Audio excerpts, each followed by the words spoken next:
Oi, gente, tudo bem com vocês, queridos? Estamos aqui mais uma vez para esse episódio maravilhoso da série O Câncer como Ponto de Partida.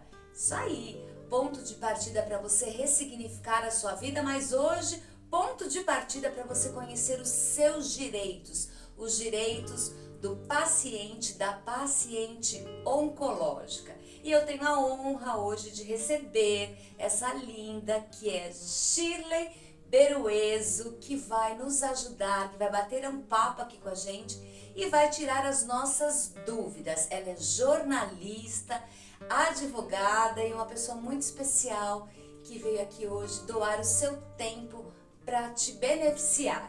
Ah, querida, seja bem-vinda, muito obrigada, agradeço. Viu? É um prazer estar aqui com todas vocês. Que delícia. Na verdade, eu falei que ela é advogada, mas eu acho que é importante falar, né, Shirley? É uma ressalva, eu estou acabando de me formar agora em dezembro, mas eu já passei no exame da ordem, então estamos chegando.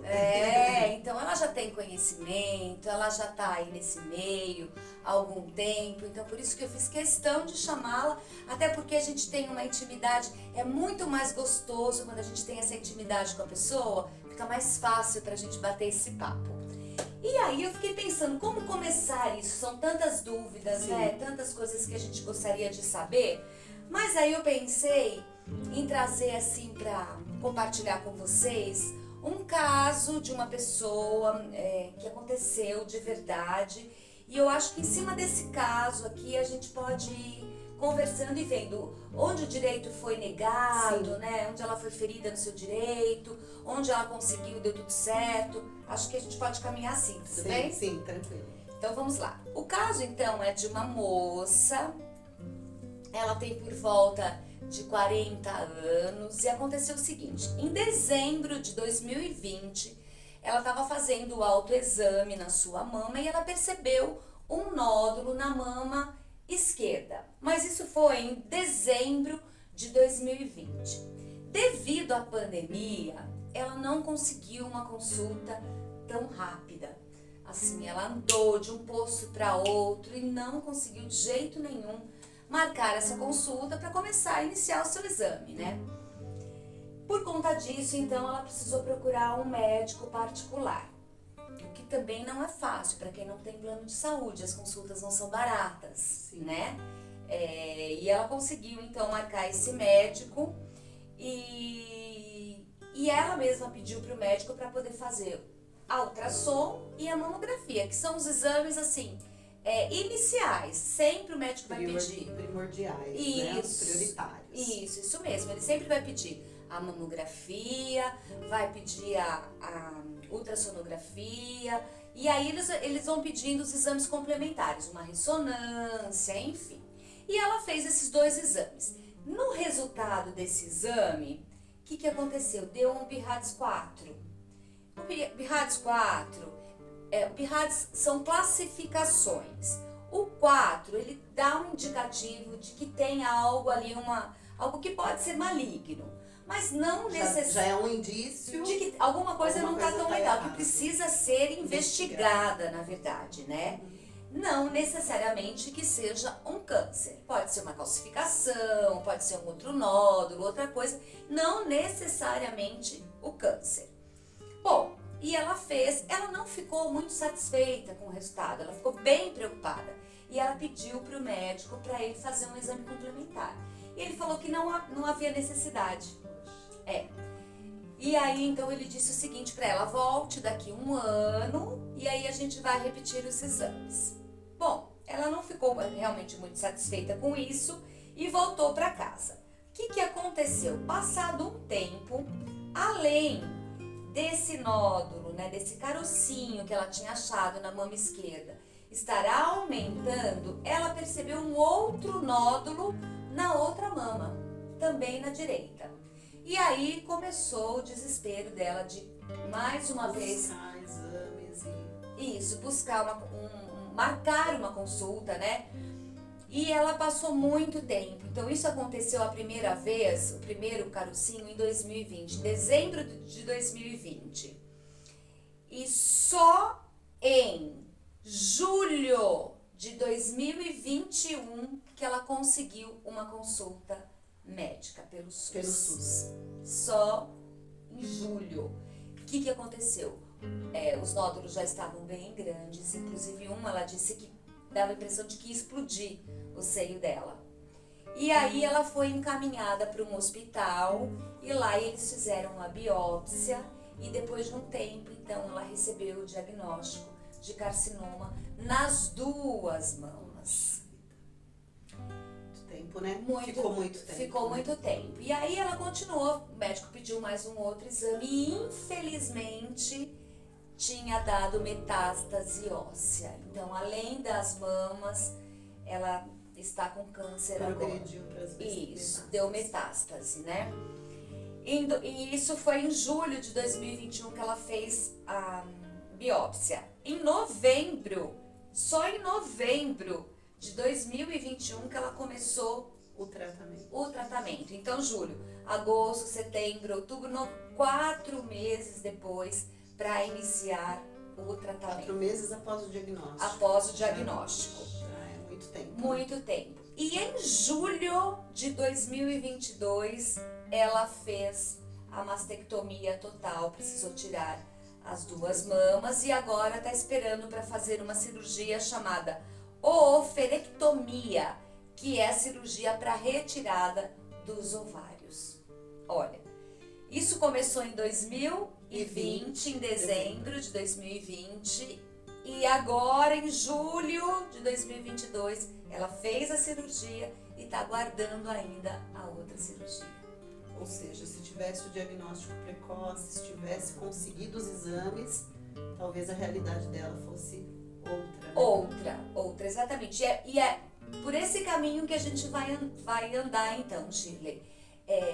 A gente sabe que tem prazos, né? A gente sabe que tem prazos para a gente começar para a gente conseguir uma consulta, para a gente começar o tratamento, enfim. Vamos falar sobre isso. No SUS, quanto tempo assim eu posso esperar para a primeira consulta? Olha, existe uma lei federal, ela é de 2012.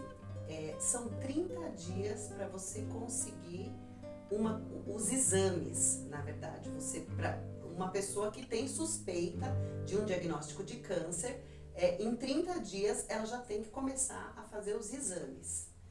Depois, assim que fez os exames e existe alguma suspeita, são 60 dias para começar o tratamento a partir do diagnóstico.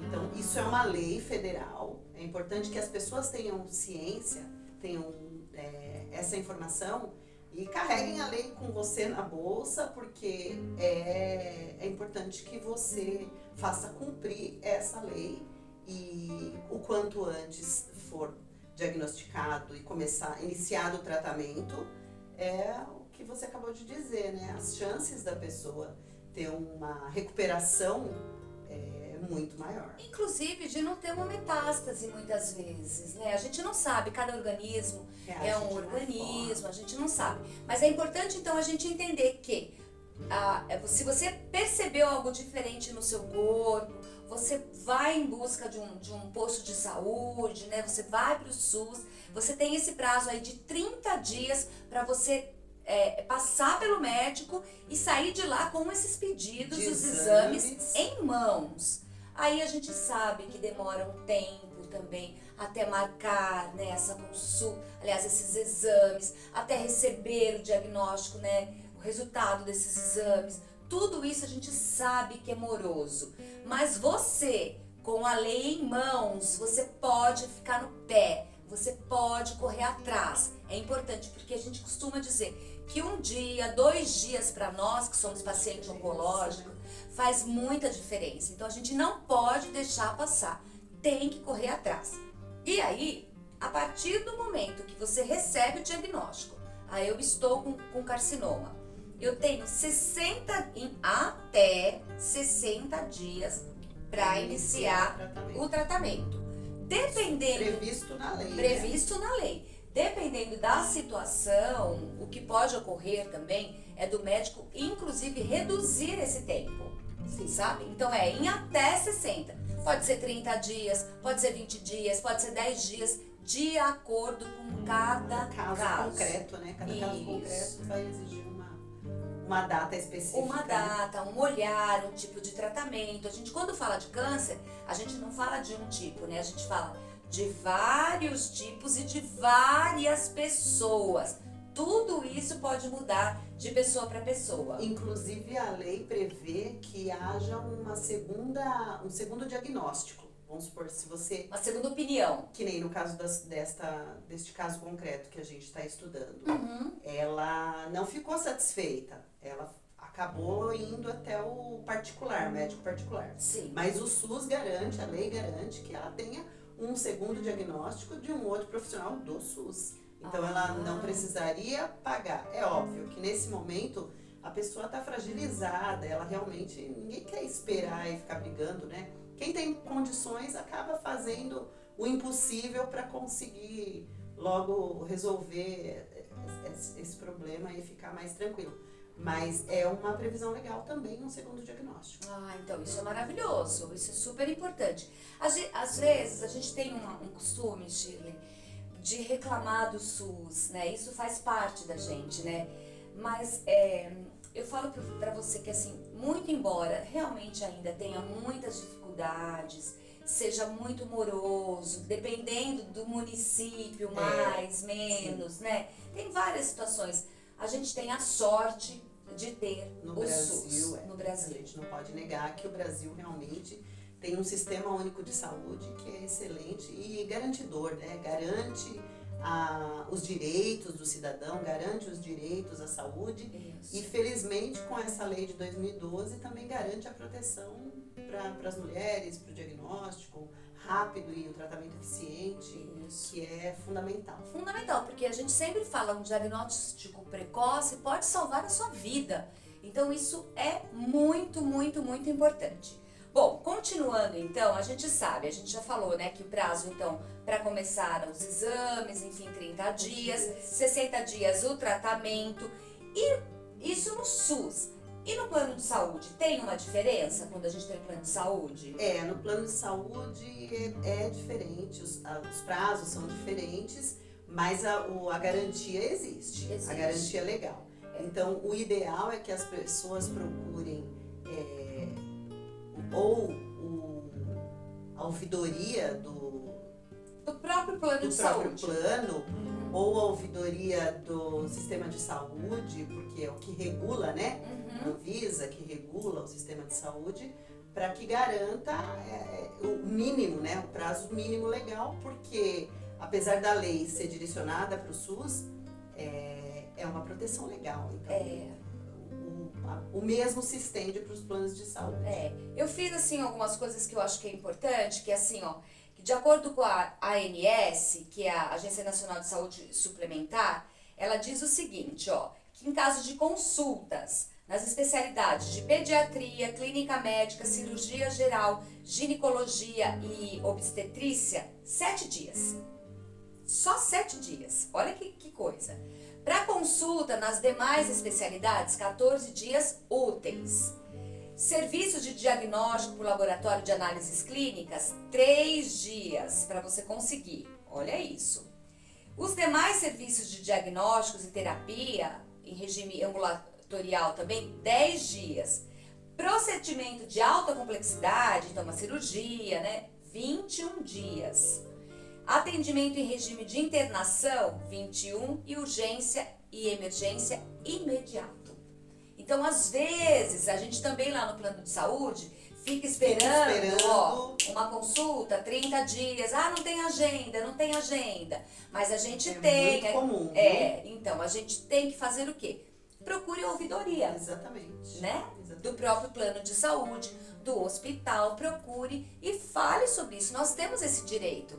Né? Se esse direito está aqui, ele precisa ser garantido a mim, a Shirley, a todas as pessoas. Então a gente precisa saber e fazer uso, fazer valer os nossos direitos. Isso mesmo. Agora, uma coisa que assim preocupa bastante as mulheres, né? A gente sabe mexer com as mamas, com o nosso corpo, né? O nosso rosto, o nosso cabelo, qualquer parte do nosso corpo. Dá uma dor muito grande, né? Mas as mamas, elas representam A mulher de uma forma... toda a feminilidade, não é verdade? Tem essa questão da amamentação também, maternal, né? A sua autoestima, a gente se olhar no espelho, a gente se vê com a mama, né? Tudo isso é maravilhoso. E aí o que acontece muitas vezes quando a gente faz a cirurgia, no caso dessa moça, que fez a mastectomia total. Como é que é, gente? É muito difícil. A cirurgia já é uma cirurgia terrível. Agora, você imagina você sair do centro cirúrgico sem as mamas. O que a lei diz em relação a isso? Quando há necessidade de retirada da mama ou que a cirurgia acabe por tirar um pedaço muito significativo, é importante que a lei garante que faça a reconstrução da mama. Imediatamente, inclusive das duas. Se uma, vamos supor, ficou num tamanho diferente da outra e houver necessidade, é indicado fazer a reconstrução das duas mamas.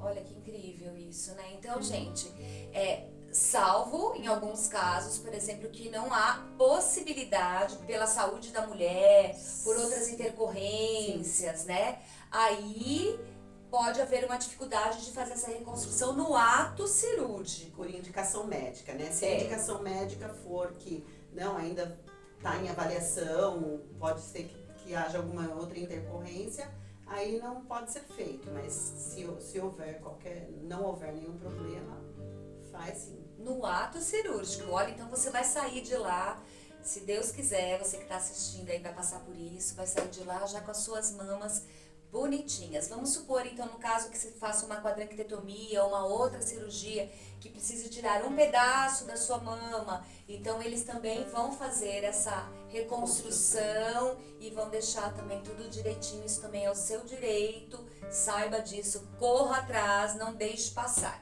Isso tanto para o SUS quanto para o plano de saúde também. Então, isso é super importante.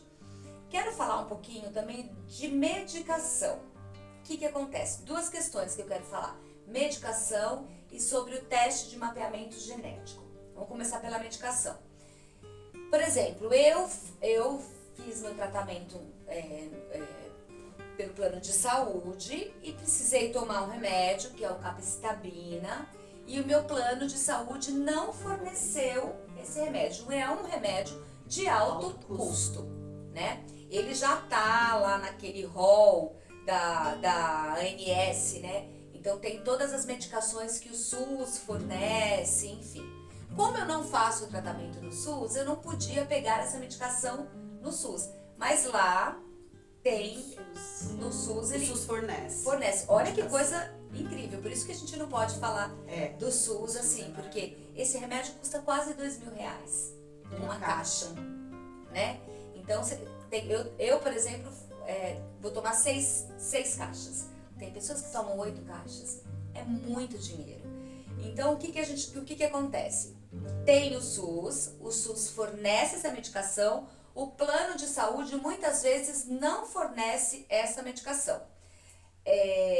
Como que eu procedo nesse caso, então? Porque assim, eu entro com alguma ação, porque eu acho que eu preciso entrar com alguma ação, fazer alguma coisa para que eles possam me fornecer esse remédio, né? Pode entrar com uma ação contra o próprio plano de saúde, mas nesse caso, não sei se seria mais ágil você buscar o SUS, porque o SUS é mais comum de ter esse tipo de medicamento, mas não que o plano de saúde não seja obrigado a fornecer. Mas a minha indicação seria a pessoa procurar o SUS e fazer todo o acompanhamento pelo SUS e buscar o medicamento pela rede pública. Então tem essa facilidade pela rede pública que a gente não tem muitas vezes no plano de saúde. Alguns planos de saúde fornecem, outros Não, no meu caso, eu não tive essa sorte. Mas outras pessoas, ok, entraram... medicamento é mais difícil o plano cobrir, fornecer, né? É mais difícil É mesmo. mais difícil. Então, eu acho que o caminho mais curto, porque você luta contra o tempo, né? Então, eu acho que o caminho mais curto é buscar o SUS mesmo e tentar pela rede pública. E se caso eu não conseguir, por exemplo, eu posso contratar um advogado, para esse advogado abrir um processinho, para aí eu conseguir essa medicação? Porque eu acho que precisa eu chegar lá e pedir essa medicação, eu não vou conseguir. Não consegue. Eu preciso de alguém que medie Que isso. faça essa mediação via judicial. Via judicial. Exatamente, precisa de um advogado. Ah, então, perfeito. E aí eu queria falar agora então sobre esse teste de mapeamento genético. Porque o que acontece, gente?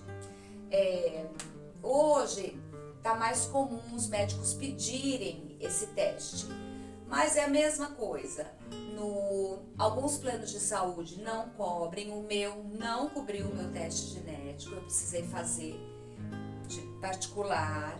Outros cobrem, não são todos, como eu disse. O SUS também cobre, mas assim, tudo tem uma dificuldade. Então, a gente precisa de um relatório médico, eu preciso ter uma idade tal, acho que até 35 anos, para poder fazer. Eu tenho que provar que na minha família tiveram pessoas com câncer de mama, de ovário, por exemplo. Então, tudo é trabalhoso, né, Shirley? Sim. Tudo é trabalhoso. Mas tá aí em tramitação uma lei, né, de que vai ser liberado para todo mundo. E isso é maravilhoso, porque o teste é caro, mas o que acontece? Por exemplo, quando a gente tem o câncer de mama, se tem algum caso da família, Genético, né? A gente precisa saber se o nosso é genético ou não. Se for genético, o procedimento médico será outro. Então, outras coisas, É né? uma etapa importante, né? Muito importante. Ela tem que passar por essa etapa para poder chegar até o diagnóstico e, de fato, se for o caso, né, o médico vai tomar um outro rumo no tratamento. Outro rumo. Por exemplo, para ficar claro, no meu caso, se o meu teste genético, de mapeamento genético, desse positivo para câncer de mama, eu teria que tirar as 2 mamas, como aconteceu com a atriz Angelina Jolie. Sim. Que teve caso na família dela, ela tinha Ela uma propensão tirou. muito grande de ter, e ela já de fez, forma preventiva tirou. Então tiram as mamas e também O os ovário. ovários. Isso mesmo, porque para não correr o risco de ter um câncer, né? E graças a Deus no meu caso não foi isso que aconteceu. Mas ele é um teste muito importante. E ele é muito Deve caro. fazer parte do tratamento, né? Eu não sei como ainda que isso não foi aprovado, gente. É inadmissível que no SUS ou em todos os planos de saúde esse teste não seja liberado para todas as pessoas. Gente, a gente está falando Importante, de né? vidas, né? De salvar vidas, de prevenção, Sim. né? Sim. Eu acho que o investimento que precisa ser feito, Sim. né, Shirley, sempre é na prevenção. Sim. Né? Tem Porque que depois ser. que acontece, Aí tudo é mais difícil, né? Mas quando a gente complica muito mais, né? complica, quando a gente previne, A dificuldade realmente não é nem só no Brasil, né? A Não. medicina preventiva, ela é pouco explorada, né? isso. E eu acho que a prevenção é muito mais importante do que o tratamento. Se você previne certas doenças, você economiza uma fábula, né? Exatamente, né? Porque o gasto que a gente tem com o tratamento, né? Com medicação, com internação, Exames, a exame, estrutura toda que a saúde requer, né? é muito pior, né? Então a gente precisa falar sobre prevenção sempre. E agora, pra gente encerrar, então, vocês sabem que vocês têm esses direitos garantidos. Eu vou colocar na descrição desse vídeo todos os direitos que a gente falou aqui. Vamos colocar também os locais que você precisa procurar, as pessoas que você precisa procurar, caso você tenha alguma dúvida ou que você sinta que o seu direito não está sendo garantido. Eu queria que você falasse, então, quem que eu procuro? Por exemplo, eu faço tratamento no SUS, os meus direitos não estão sendo garantidos, eu não consigo consulta, eu não consigo exame, eu não consigo nada. O que que eu faço? Quem que eu procuro? Olha, as alternativas existem alternativas. A gente tem a ouvidoria do SUS, que o número é 136, você vai colocar na descrição. Vou. E também a pessoa pode procurar a Defensoria Pública do seu município, do estado, onde quer que você esteja fazendo tratamento. A Defensoria Pública é o advogado gratuito. Então ele vai entrar com a ação, vai verificar os seus direitos estão sendo realmente cerceados, o que você deve fazer e a partir daí buscar seus direitos. Mas de qualquer forma, a ouvidoria do SUS é um caminho bastante eficaz e procurar mesmo seus direitos, carregar a lei como você faz com a sua revistinha, carregar a lei, levar, apresentar para as pessoas, tiver dúvida tem que correr atrás, não pode deixar o tempo passar, que o tempo é o maior inimigo que se tem nesse momento. Nesse momento, é isso mesmo. E no caso do plano de saúde é a mesma coisa. Procure a ouvidoria do plano de saúde, do hospital onde você está fazendo o tratamento. Gritem, procurem ajuda. Não conseguiu na ouvidoria? Procure a Secretaria de Saúde, vá na prefeitura, em qualquer lugar. O importante é que você se movimente, porque é sua vida. E com vida a gente não brinca de jeito nenhum. Eu ando com esse meu manual aqui, ó, maravilhoso, que é Instituto Quimioterapia e Beleza. Aqui tem todos os meus direitos, os seus direitos também. E eu ando com ele me acompanha, porque eu preciso estar super antenada, porque, como eu disse, com vida a gente não se brinca. Então, se a gente puder adiantar, é muito melhor do que a gente ficar lá esperando, sentada, a vida passando e a gente piorando. Não é isso que a gente quer. A gente quer viver. É isso, né, Chico? Isso aí. Então muito obrigada, meu amor. Eu que agradeço. Obrigada mesmo. Eu que agradeço. Eu espero que vocês tenham gostado, que vocês tenham entendido o que a gente trouxe para vocês. Olhem aqui na descrição. Qualquer coisa, entre em contato com a gente também. Não esqueçam de curtir esse canal, de curtir esse vídeo, de deixar seu comentário. Tudo isso é muito importante para que todos esses conteúdos cheguem cada vez mais para mulheres assim como você, que parou esse minutinho para me ouvir, para ouvir a Shirley. E eu tenho certeza que outras vidas serão muito beneficiadas. Um grande beijo, gente. Tchau, até uma próxima. Beijo. Tchau, tchau.